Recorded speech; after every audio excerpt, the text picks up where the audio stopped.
everybody. Jesse Lucas here, and we are here for a series I am calling Conscious Body Conversations. And I had this idea last month where, 2020 was winding down, and obviously our whole attention being on health for the better part of the year kind of really blew the lid off of a lot of different ways we looked at health, approached health, thought about our own health. And when I looked around to my community of peers and colleagues, I realized I have some of the most amazing people in my circle who are already doing very progressive work when it comes to wellness.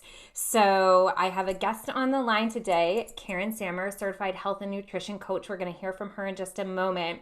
My hope is that through this series of conscious body conversations that we can all kind of open our minds to what is truly available, what is really simple and accessible, and what might we not have been paying attention to before that deserves some attention right now. So if you know me, my background from yoga and personal training, I have found this unique avenue in teaching movement, what I call embodied movement, teaching you how to really tune up your kinesthetic sense and your kinesthetic intelligence, decode your body's language of sensation, and really create custom movement patterns to suit your needs in the moment. And one of the things I love about Karen's work is that she approaches some of these deeper health topics. I think she's going to talk a little bit about weight loss specifically, but not from that outside in approach, but really from the inside out approach. Karen, I'm going to let you share more about that, but thank you so much for being on here with me today. And thank you for being such a powerful presence in this kind of conversation. It is truly my deep belief that flipping kind of inside out how we approach our wellness is absolutely how we need to move forward. And I know you have some really great thoughts and resources on that. So, Karen, tell us what you got. Let's see. First of all, thank you so much for giving me this opportunity. I really do appreciate you trusting in me to bring the message forward that you want to hear and you want your people to hear. So I'm going to do my best to give you that I'm going to honor that. Thank you. Desire of yours. So as you said, I'm a health and nutrition coach, certified health and nutrition coach.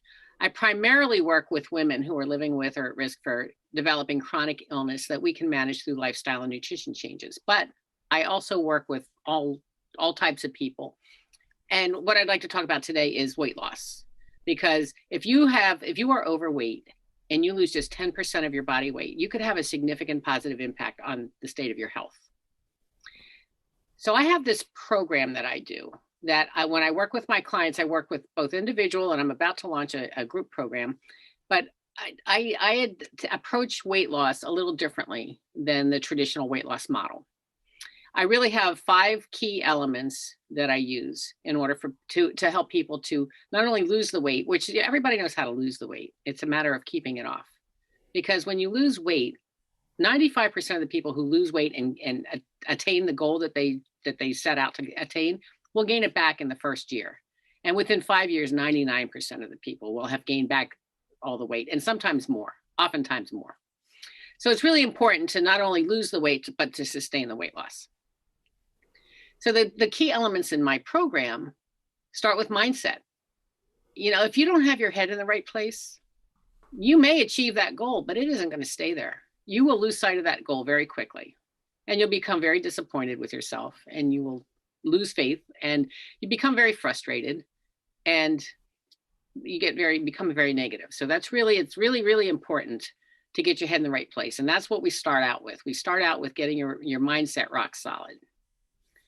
Then we look at nutrition, because nutrition, while it's a very important part of weight loss, it is not the most important part. It's really secondary to all the other noise that's in your life.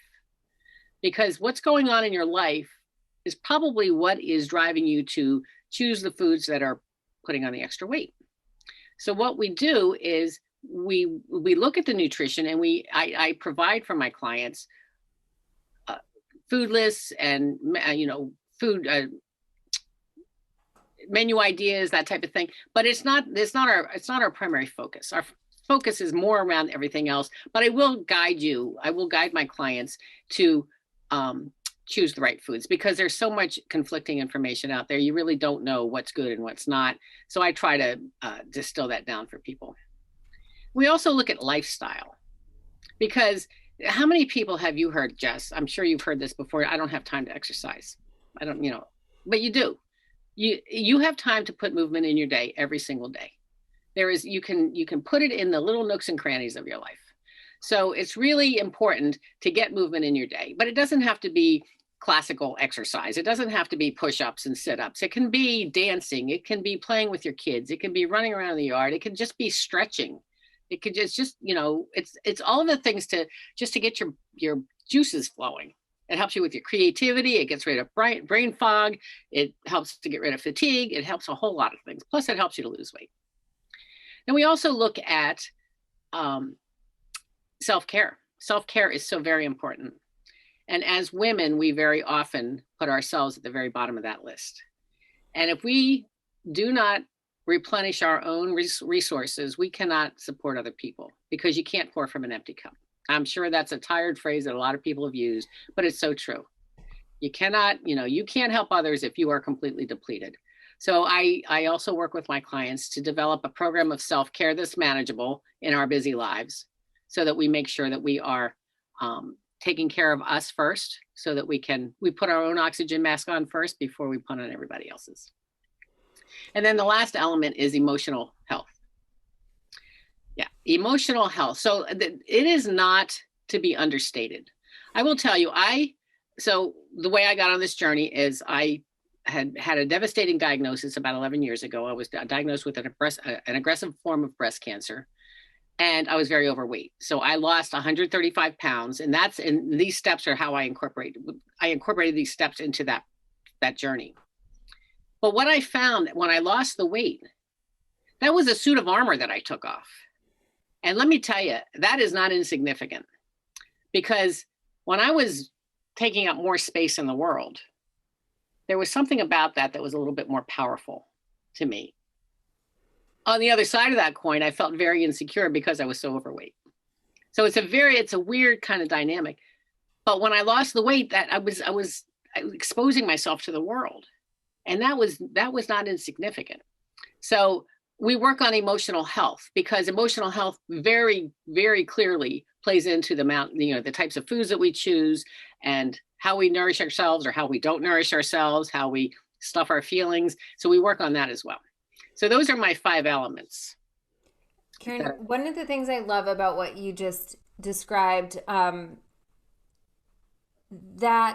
I've been a personal trainer for a long time, and honestly, in my training, I've never actually focused on weight loss as like one of my ways I say, like, I help my clients. But one of the things I found is I taught some of the underlying things, like in my world, body mechanics, breath, myofascial release, places where you're kind of like snagged into weird alignment patterns, that kind of thing. When you start adjusting those things, your body takes on the form that really functions the best. And it sounds like what you've done is you've taken an edgy thing like weight loss, which can kind of make people cringe or roll their eyes or stay away or, try this, try this, try this. And what you've done is really kind of broken down the pieces that it seems like they just influence what a happy result of the weight loss would be. Something that really struck me about what you said, and I was hoping you would pull that emotional piece, because I know how I approach movement is from that avenue, and how much influence we have when we really kind of dial in feeling good in our body, being able to really like, this is a body that's functioning well for me. The influence on your emotional patterns and your emotional well-being is so, so profound. And it sounds like the way you're approaching weight loss is very kind, is very friendly. Hearing you describe it, I don't get the sense of like, oh my gosh, I'm going to feel offended. I'm going to feel you know, like I shouldn't be here or it's not doable, that kind of thing. And then one more piece I want to kind of note, and maybe we can pull on this piece a little bit more. I first of all, thank you. I appreciate for you for sharing part of your own story. I know that is vulnerable to do so, but it's, you know, that this is what's really going on. Having worked in the fitness industry for almost 20 years, there's so many things like do this, try this, go through this method, you know, and none of it really addresses the story behind it all. So when you talked about, you know, carrying the weight, that it kind of had this dual purpose of both like giving you more power for taking up more space, but also being this kind of padding, you know, keeping you from things. I mean, that's the real deal there. And to have a safe space to address that layer, I truly believe that the physical changes that can come, and I, you know, having heard your journey and your story, and seeing you now, the vitality that you bring to the table now, I know that that wouldn't happen if your organs were under strain, if you're, you know, the level of, you know, your heart health especially, that wouldn't have happened if the vitality wouldn't be so present for you if you did not address that layer, your relationship with what that weight was doing for you. So thank you for sharing that part of your story, and thank you for incorporating that level of awareness in how you serve and help other people. It's truly my deep belief that if we're going to create changes in our health this year and beyond, it is no longer an option to ignore that layer, and we need people, you know, the wellness professionals to really incorporate and have the skills to take care of that layer. So I appreciate that that's a part of your program. I'm curious, do you have anything else to say on that part, like the relationship with your weight from either of those modes, like whatever you're using that for? I'd love to hear more from you on that. Well, so yeah, you know, this year in particular, well, this year being 2020 in particular, has been such a year of emotional roller coastering, right? I mean, you think about people have lost loved ones. They've been terrified by this virus that we can't seem to get under control, and the widespread devastation to everything, the economy, to people's, you know, feeling of vulnerability in the world, you know, all of it. It's just really kind of upended our lives. And I think that there are a lot of lessons that we can learn from this experience if we choose to learn them, because, you know, maybe we'll go back to the way things were, and then we're going to go back to the way things were. And I'm not sure that that worked so well, obviously, because that's where we ended up. So, you know, a lot of people turn to food for comfort. You know, Netflix and chill, I think, took on a different meaning, right? It was sit on the couch and eat your chips and watch Netflix for 3 or 4 days in a row and not come out of your pajamas. But you know, it's really important to identify what it is that's going on. Why are you anesthetizing yourself, right? And to really bring that forth, because it isn't easy. And the programs that I run, I try very hard to make sure people understand that there is no judgment. You cannot tell me a story that I haven't already told myself. You know, I was overweight, and so this was 11 years ago. I feel better now than I did 30 years ago, quite honestly, you know, because I lost the weight, and I've taken on a whole different lifestyle, including dietary changes that I have maintained through that period of time. But it wasn't always easy. Now it's habitual, because all of our behaviors are habitual. And so we talk about that a little bit in my program too, is identifying what those habits are that we don't even think about. So really it's about just kind of digging in, and the weight loss is secondary. You know, the weight loss will happen because you've uncovered and unearthed all this other stuff that's going on, that's causing those pounds to go on to protect you from the world, right? It's just, as you know, that's our big coat, our big comfy blanket that we put on, so that the world will stay away, and we protect ourselves. We don't, you know, people are looked at differently when they're extremely overweight. They're not looked at kindly, I can tell you that. And there's a whole different perception of people, true or untrue, mostly untrue, of people who are carrying around extra weight. And then, of course, you put the media on top of that. That gives us this unrealistic view of what we're supposed to look like. It's really important to get to the, to strengthen your self-image, get your mindset under control, all of that stuff. It's really so important. So did that answer your question? Yeah, it did. I had a kind of laugh at myself moment when you brought, the whole pandemic piece in. The last March when, things changed very quickly. I very quickly picked up a cookie habit. And, I'm consider myself, my baseline habit of eating is pretty healthy. It's not 100% pure. I enjoy my not so healthy things, but my baseline, I'd say, is probably like a pretty healthy habit. And so it's very obvious when this cookie habit started. And at first I'm like, I don't know why. I just I want cookies, and I want cookies every single day. And I was getting crappy cookies. Like, I wasn't even making good cookies. I was buying crappy cookies. So outside of my normal habit. And so grateful that I have the body awareness tools that I have the training, this, all of it, because it allowed me to, at first, be like, you know what? I don't care. I'm eating these cookies. I'm going to enjoy these cookies. I don't know what's happening in the world right now. And for some reason, eating these cookies is doing something for me. And the cookie habit went on for a little while. And then I reached this point of awareness with the cookies that I'm like, okay, I'm still eating the cookies, daily, several cookies. I see now this is becoming a pattern, but I'm still doing it. So I had this kind of weird, I could see out both sides at the same time. Whereas before, I kind of was just eating the cookies. Then it got to the point where I was like, all right, I don't need to ban cookies from my life. I don't need to say I'll never eat another cookie again.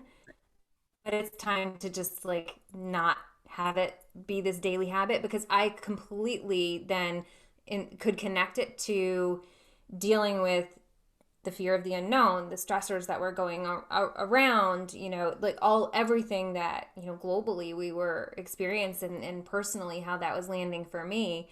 So I had to laugh at myself when you brought that part up, but it's important to know what your patterns and habits are, and be able to make conscious choices about them without the judgment. I could have very easily said, Jesse, you are a health professional and you should not be eating cookies, and this makes you, a fraud if you're eating cookies and teaching people about health.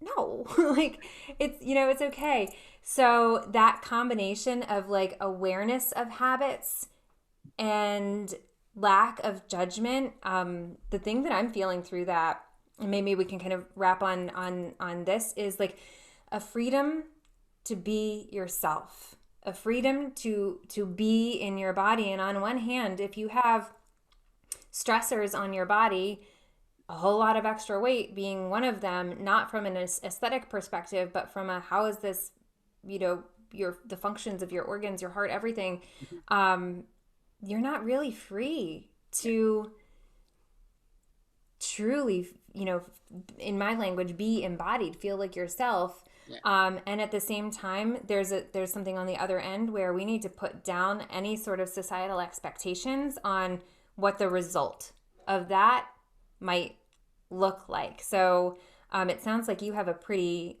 clear path to freedom and presence in your body. Would you say? Yes, I'm certainly, I am not a bathing suit model. That's very clear, and that's okay with me. I feel like I'm healthy. I feel like, the most important or the most dangerous fat is the fat around your abdomen, because it crowds your organs. There's a lot of adipose tissue around your organs. It also holds bad hormones that can cause mischief in your body. So it's really and I feel like that's not an issue for me. Right now, if you look at me from the waist down, that's a little different, but that's, my body type, I'm not a child anymore, and that's okay. But I feel healthy, and I'm able to move about my life, and I'm able to keep up with the little guys in my life, and that's all the importance. That's all very important to me. But yeah, it's not about what you look like. I'm not. I do not. I'm not making you bathing suit ready. If you're going to work with me, if you become, and bathing suit ready should be anybody. Anybody should be allowed to put a bathing suit on and go to the beach, regardless of what your body looks like. Everybody is entitled to that freedom. And so it's really about being healthy, taking good care of yourself so that you feel strong, so that you're able to get up in the morning, get yourself out of bed, be able to move freely, be energetic, be fully rested because you got a really good restorative night's sleep, and put nourishing food in your body so that you can maintain that level of energy and that vitality that you need to get through your life in a very effective way. And that, when you become 80 years old, you're still standing upright and you're still moving about the world and you're able to, function in society however that looks for you. That's the important thing. It's just being able to live your life to the fullest extent that you'd like. And then, a side note is language. Yeah. Absolutely. Well, I know that's exactly what you work for, right? You work towards. Absolutely. I truly believe, like, as we age, we should maintain as much function and grace and presence in our body as possible. And that's why I wanted to have this conversation with you, because I know how to help someone create that using conscious movement practices. That's my tool. That's the hammer, the tool in my toolbox that I use. But, working in the movement field, you work hand in hand with health and nutrition coaches. And I know enough to know that's its own whole world. And so that's why I was excited to hear from you, because when you think about nutrition, it's not, like you said in the very beginning, it's not just the food you eat, but everything, like how that food gets in, how that cookie get in my hand, what are everything that goes along with it. So I want to keep this short and sweet. So can you give us a kind of like wrap up nugget, like what's like one useful something that you'd like people to either take away, either a nugget based on like what you just said, or like something to bring it home, and then make sure you please share where people can find you and how to take the next step with you. Okay.